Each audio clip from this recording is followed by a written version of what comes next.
2006 চনৰ 18 ডিচেম্বৰত যিটো বন অধিকাৰ আইন এইটো পাছ হৈছে ভাৰতৰ পাৰ্লিয়ামেণ্টত আৰু 2008 চনৰ জানুৱাৰী 1 তাৰিখৰ পৰা এইটো ইমপ্লিমেণ্ট কৰিবৰ কাৰণে গোটেই ৰুলটো গোটেই বনোৱা হৈছে। তো তাৰপিছত যিহেতু এই আইনখন এটা চেণ্ট্ৰেল আইন, প্ৰত্যেকটো ষ্টেট গভৰ্ণমেণ্টক নিৰ্দেশ দিয়া হৈছে যে 2008 চনৰ 1 জানুৱাৰীৰ পৰা যিখিনি যুগে যুগে জনজাতিসকল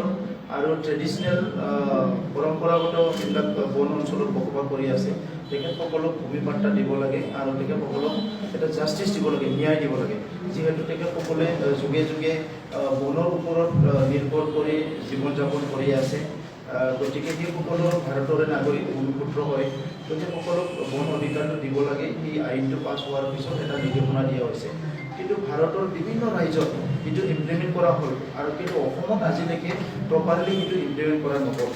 আৰু ইয়াৰ ভিতৰতে বিশেষকৈ আজি আনডিভাইডেড শোণিতপুৰ, যিটো বিশ্বনাথ আৰু শোণিতপুৰ এই ডিষ্ট্ৰিক্টত আজি বড়ো আছে, গাৰো আছে, মিচিং আছে, কাৰ্বি আছে, বিভিন্ন জনগোষ্ঠী আছে। সেই লোকসকলক আজিলৈকে ভূমি পাট্টা দিয়া নহ'ল। ইয়াৰ ফলত তেখেতসকলে PRC নাপায়, তেখেতসকলৰ আজি ল'ৰা ছোৱালী স্কুল কলেজত পঢ়িবলৈ বহুত কষ্ট হয়, চাকৰি কৰিবলৈ বহুত কষ্ট হয়, আৰু তাত যিখিনি উন্নয়ন,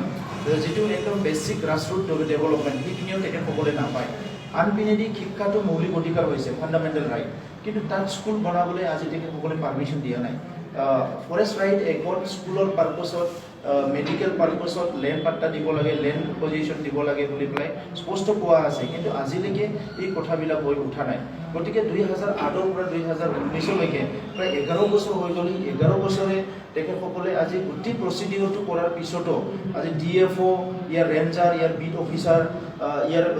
প্ৰশাসনিক বিষয়া তেখেতসকলে দায়িত্বটো পালন কৰা নাই। অসমত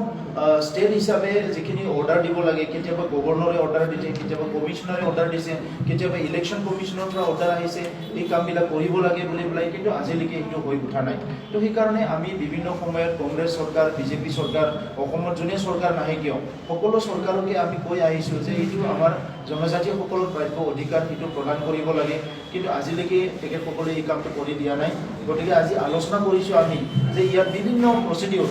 কিছুমান সময়ত কোৱা হৈছে যে GPS ছাৰ্ভে কৰিব লাগে, আৰু কোনোবা ঠাইত GPS ছাৰ্ভে নকৰাকৈ লেণ্ড পাট্টা দি দিছে, মানে খুব এটা বেবেৰিবাং কৰি দিছে। আৰু ইয়াৰ ফলত আজি লাখ লাখ আমাৰ যিটো জনজাতি লোকসকলে ইয়াৰ পৰা কি হৈছে, ভিক্টিম হৈছে। তো সেইকাৰণে আজি মিনিমাম ডেভেলপমেণ্টটো সেই এৰিয়াটো হ'ব লাগে। তেখেতসকলে যিহেতু ভাৰতৰ নাগৰিক হয়, আৰু আনপিনেদি অতি হাস্যকৰ বিষয়টো এইটো ক'ব লাগিব আপুনি যে কিছুমান অঞ্চল আছে তেখেতসকলে পাৰ্লিয়ামেণ্টত ভোট দিবলৈ পায়, এছেম্বলিত ভোট দিবলৈ পায়, কিন্তু পঞ্চায়তত ভোট দিবলৈ নাপায়, পঞ্চায়ত এৰিয়া নাই। আৰু যেতিয়া সেইটো দাবী কৰা হয় যে পঞ্চায়তত আনিব লাগে, তেতিয়া কোৱা হয় এই ফৰেষ্ট অঞ্চল, কিন্তু একেই ফৰেষ্ট অঞ্চল বেলেগ ঠাইত আৰু ভোট দি আছে পঞ্চায়তত, পঞ্চায়তৰ সুবিধাটো লৈ আছে। শেহতীয়াভাৱে দেখিবলৈ পালোঁ গহপুৰ যিটো ব্লকৰ আণ্ডাৰত, তাত কিছুমান গাঁও অলৰেডি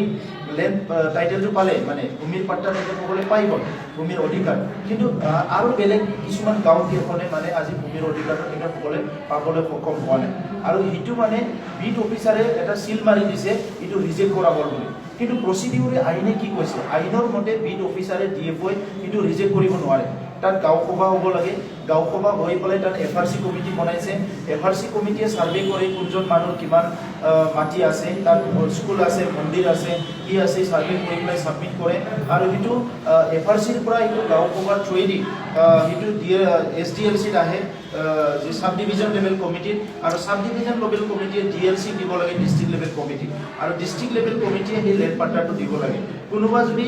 ইয়াত যদি ৰিজেক্ট কৰিব লাগে, সেইটো DLCৰে ৰিজেক্ট কৰিব লাগে। কিন্তু আমি যিটো দেখিলোঁ শোণিতপুৰৰ ক্ষেত্ৰত, আজি বিট অফিচাৰে ৰিজেক্ট কৰিছে, DFO ৰিজেক্ট কৰিছে, গোটেই আইনটো মানে তেখেতসকলে নিজৰ হাতত তুলি লৈছে, আৰু একমাত্ৰ তেখেতসকলে একপক্ষীয় এটা ডিচিশ্যন লৈ পেলাই এই দৰিদ্ৰ দুখীয়া মানুহবিলাক যুগে যুগে যিসকলে আজি ইৰোশ্যনৰ কাৰণে, ব্ৰহ্মপুত্ৰ ইৰোশ্যন হৈছে, ট্ৰাইবেল বেলক মানে বেদখল হৈছে, যাৰ ফলত আজি বন অঞ্চলত আহিব লগা হ'ল, সেই মানুহবিলাক ন্যায় দিব লাগিছিলে, ন্যায় নিদিয়াকৈ অন্যায়টো আজি অফিচাৰবিলাকে কৰি আছে। গতিকে আজি আমি এই সেমিনাৰত আলোচনা চক্ৰত গোটেই কথা আলোচনা কৰিছোঁ ইয়াত বিষয়ববী আহিছে ৰাইট এক্টিভিষ্ট আহিছে সকলৰ লগত আলোচনা কৰি পৰৱৰ্তী সময়ত আমি যোৱা সময়তো আন্দোলন কৰি আহিছোঁ অকল মেমৰেণ্ডাম দিছোঁ এইটো নহয় আপোনালোকে দেখিবলৈ পাইছে তেজপুৰত আমি হাংগাৰ ষ্ট্ৰাইক কৰিছোঁ ৰেলী কৰিছোঁ দাবী কৰিছোঁ বিভিন্ন সংগ্ৰাম কৰিছোঁ কিন্তু আজিলৈকে ইমপ্লিমেণ্ট কৰা নাই গতিকে আজিৰ আলোচনা চক্ৰৰ পিছত যদি চৰকাৰক কিন্তু ছাবমিট কৰিম ইয়াৰ পিছত যদি অতি শীঘ্ৰে লেণ্ড পাট্টাবিলাক যদি তেখেতসকলে ডিষ্ট্ৰিক্টত নকৰে এই অধিকাৰবিলাক যদি প্ৰদান নকৰে আমি তীব্ৰৰ পৰা তীব্ৰতৰ আন্দোলন কৰি তোলা হ'ব ইতিমধ্যে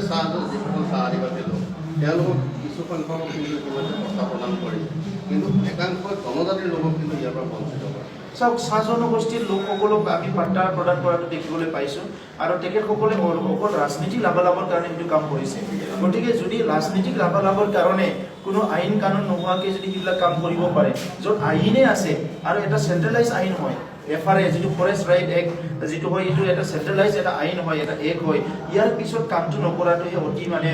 দুৰ্ভাগ্যজনক কথা আৰু এইটো জনজাতি বিৰোধী যে এটা কাম চলি আছে এই কথাটো ইয়াৰ পৰাই উমান পায় গতিকে জনজাতিসকলক কোৱাত কয় আপোনালোকে ভূমিপুত্ৰ হয় আপোনালোকে ইয়াৰ মানে মালিক হয় অমুক হয় তুমুক হয় আপোনালোকৰ চব অধিকাৰ আছে কিন্তু কামত নকৰে আৰু চব ভোটৰ অংক দি তেখেতসকলে কাম কৰে এই কাৰণে আজি অসমত এনেকুৱা এটা অৱস্থা হৈছে ইমান কেৱটিক এটা অৱস্থা সেই মানুহবিলাকে আজি ইকনমিক ডেভেলপমেণ্টৰ কাৰণে কাম কৰিব পৰা নাই অৰ্থনৈতিকভাৱে আগুৱাই যাব পৰা নাই সামাজিকভাৱে আগুৱাই যাব পৰা নাই ৰাজনৈতিকভাৱে আগুৱাই যাব পৰা নাই মানৱ সম্পদ উন্নয়নৰ ক্ষেত্ৰত তেখেতসকলে কোনো যোগদান দিব পৰা নাই কাৰণ তেখেতসকলে বেছিক যিটো মৌলিক অধিকাৰ ইয়াৰ পৰা বঞ্চিত হৈ আছে তো সেইকাৰণে আজি মই আহ্বান কৰিছোঁ যে এই বিজেপি সৰ্বানন্দ সোণোৱাল চৰকাৰক যে তেখেতসকলে ৰাজনীতিক স্বাৰ্থত যদি চাহ বাগানত যদি মাটি পাট্টা দিব পাৰিছে আমি বেয়া পোৱা নাই মাটি পাট্টা দিয়ক কিন্তু যি আইন অলৰেডি হৈ আছে 2006 চনত সেই আইনটো মানে যিটো ইমপ্লিমেণ্ট কৰিব লাগিছিলে সেই ইমপ্লিমেণ্টটো নকৰি পেলাই কিন্তু ডাঙৰ এটা ভুল কৰি আছে ডাঙৰ এটা দোষ কৰি আছে বুলি মই আজি